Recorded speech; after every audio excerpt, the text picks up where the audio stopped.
आखिर क्या हुआ था उस दिन?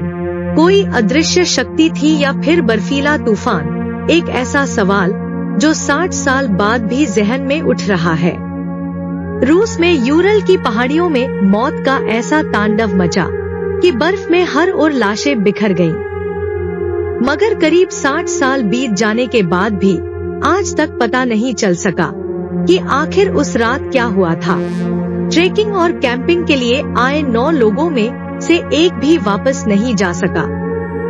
तो चलिए जानते हैं इस घटना को विस्तार से। उससे पहले यदि आपने हमारे चैनल को सब्सक्राइब नहीं किया है तो हमें सब्सक्राइब करें और वीडियो को लाइक करें। अब कहानी की ओर चलते हैं।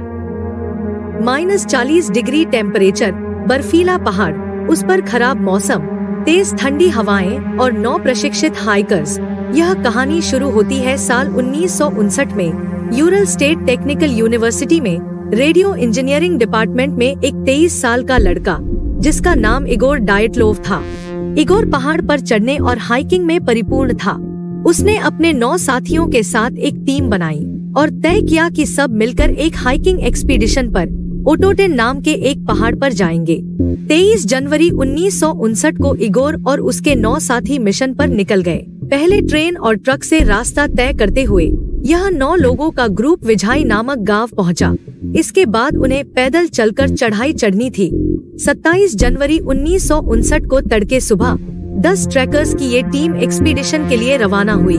अगले दिन एक साथी की तबीयत खराब होने के कारण वह वापस लौट गया। अब टीम में 9 लोग बचे, 7 लड़के और 2 लड़कियां।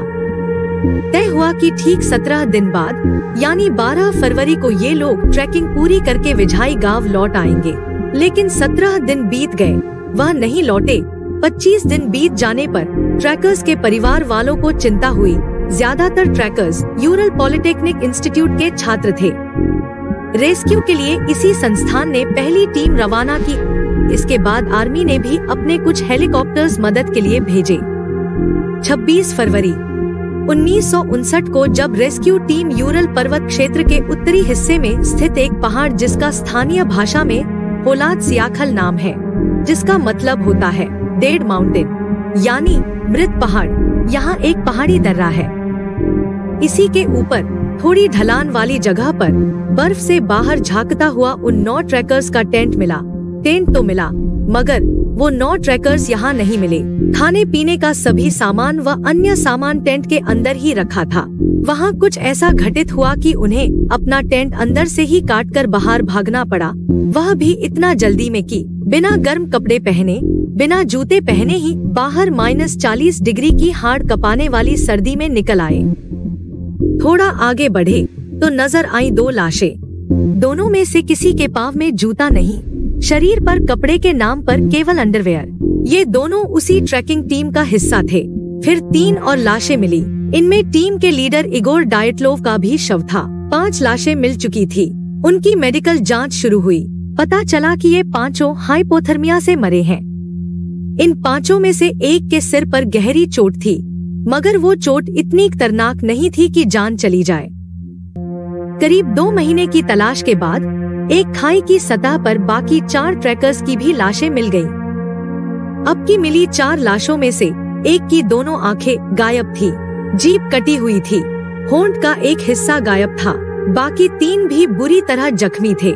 उनकी पसलियां टूटी हुई थी, खोपड़ी में फ्रैक्चर था।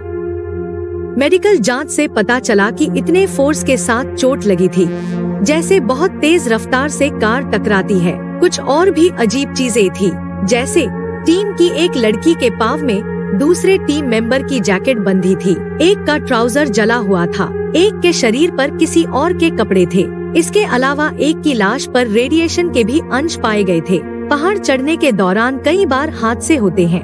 अनुभवी से अनुभवी पर्वतारोही मारे जाते हैं, मगर इतनी अजीबोगरीब मौतें समझ से परे थी। ट्रैकर टीम के मुखिया इगोर डायटलोव के नाम पर ही इसका नाम डायटलोव घटना के नाम से प्रचलित हुआ था। पहले लोगों को लगा कि कहीं यह काम स्थानीय निवासी मानसी प्रजाति या हिम मानव का तो नहीं है, पर वहाँ पर किसी अन्य के फुटप्रिंट न मिलने के कारण यह बात भी निराधार निकली। ट्रैकर्स टीम के किसी के साथ संघर्ष करने के सबूत भी न मिलने पर यह बात और पक्की हो गई कि उन्हें किसी इंसान ने नहीं मारा है। इसके बाद हिमस्खलन के आधार पर जांच की गई, परंतु उस इलाके में हमेशा तेज हवा चलती रहती है। हवा हल्की बर्फ को उड़ा ले जाती है, उसे इतना जमा ही नहीं होने देती कि एवलांच आए। एक बड़ा सवाल ये भी है कि रेस्क्यू टीम को भी एवलांच का कोई सबूत नहीं मिला था।